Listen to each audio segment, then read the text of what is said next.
আমার মেয়ে একটা মাত্র মেয়ে, খাইতে চায় না। শুধু আমার মেয়ে না, অধিকাংশ বাচ্চাদের এই অবস্থা। ওরা আম্মু দিক দিয়ে খাওয়ায়, আবার দৌড় দেয়, আবার আমি খাওয়াই, আবার কান্নাকাটি করে, বলে গল্প শোনাও, তাইলে খাবো।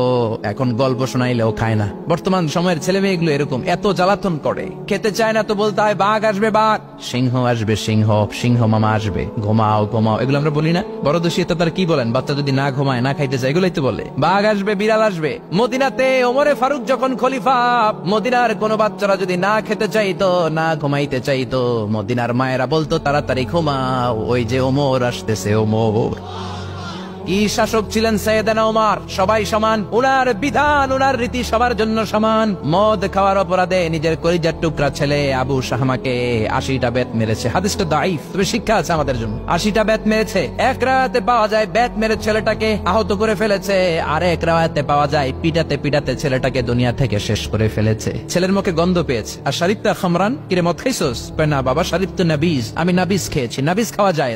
নাবিজ হচ্ছে রাত্রেবেলা আরবরা দুধের মধ্যে শক্ত খুরমা ছেড়ে দেয়। 1 কেজি দুধের মধ্যে 10টা শক্ত খুরমা ছেড়ে দিলে সকালবেলা দুধের কালারটা সাদা থাকে না, শক্ত খুরমার রস টেনে ওটা লাল হয়ে যায়, খেতে বড় মজা। এটাকে বলে নাবিজ। কিন্তু সকালেই খেতে হবে। ওইটারে যদি 3 দিন জমায় রাখেন, 4 দিন জমায় রাখেন, ওইটাও গাঞ্জা হয়ে যাবে, ওইটাও তারি হয়ে যায়, মদ হয়ে যায়। সাইয়েদনা ওমরের ছেলে এই কাজ করেছেন, একটু তারির স্বাদ নেয়ার জন্য 4 দিন রেখে দিয়েছে। সাইয়েদনা ওমর বললেন, কি খাইছস? কয় মদ খাই নাই। নাবিজ খাইছস? এদিকে আয়, ইফতাহ ফামাক, মুখ খোল।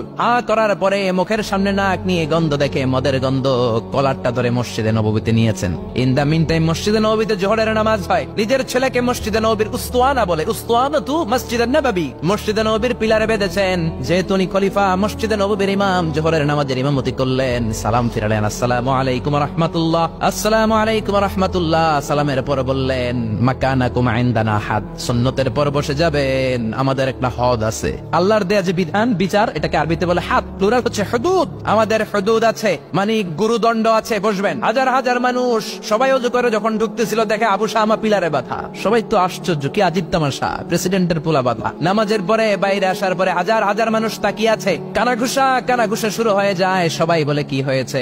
প্রেসিডেন্টের ছেলে। কেউ কয় ওমর মনে হয় মারবে না, যেহেতু নিজের ছেলে তো একটু ধমকি টমকি দিয়ে ছেড়ে দিবে। কেউ কেউ বলে না, ওমর তো এত সহজ মানুষ না, মদের বিচার তো 80টা বেত, মনে হয় 40টা মারবে। কেউ কয় না, 80টাই মারবে। ওমর চেয়ারে বসে জল্লাদরে ডাকলেন, বললেন, ইবদা বিসমিল্লাহ, নে চাবুক শুরু কর। বাইতুল মাল থেকে শক্ত সাইজের একটা চাবুক আনবি। জল্লাদ চাবুক এনে দাঁড়ালেন। ওমর বললেন, ইবদা বিসমিল্লাহ, শুরু কর। জল্লাদ মারতে শুরু করেছে। ওয়াহেদ, ইতনাইন, তালাতা, 3টা মারার পরে এক থাপ্পড় মেরে জল্লাদকে 3 হাত দূরে ফেলে দিলেন। ধমক দিয়ে বললেন, তুই চাবুক মারস নাকি চাকরি বাসাস? আসলে জল্লাদ কিন্তু আসতে মারে নাই, দেহের যত জোর ছিল জোর দিয়ে মেরেছে, কিন্তু ওমরের পছন্দ হয় নাই। ওমর বলে, আইন্দাকা তালাতা আইন্দে ওয়াহেদ, তোর হিসাবে চাবুক মারা হয়েছে 3টা, আমি ওমরের হিসাবে মায়ের হয়েছে 1টা। চাবুক আমার হাতে দে, আমি 2 নাম্বার থেকে শুরু করি।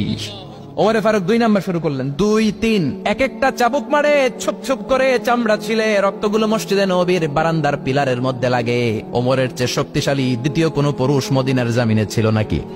ওমরের হাতের মাইর। ছেলেটা চিৎকার দিয়ে বলে, বাবা, ও আব্বা, আর মদ খাবো না, ছেড়ে দেন, আর খাবো না। মদ তো আমি খাই নাই, আমি খেয়েছি নাবিজ, 3-4 দিন রাখার কারণে একটু মাতলামি হয়েছে আমার। আব্বা, এবারের জন্য ছেড়ে দেন, আর খাবো না।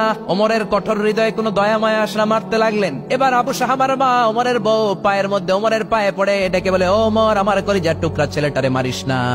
30টা বাড়ি মারা হয়েছে, আর বাকি 50টা বাড়ির জন্য এক একটা চাবুকের বিনিময়ে আমি এক একটা ওট আল্লাহর রাস্তায় সদকা করবো রে ওমর। সাইয়েদনা ওমর বলে, আরে নিয়ে যাও। আবু শাহমার মা ওট দিয়ে আল্লাহর জাইন, চাবুকের বাড়ি থেকে একটা বাড়িও কমানো যাবে না, 80টা বাড়ি দেয়া পর্যন্ত পৃথিবীর কোন শক্তি আবু শাহমারে আমার হাত থেকে ছুটাতে পারবে না।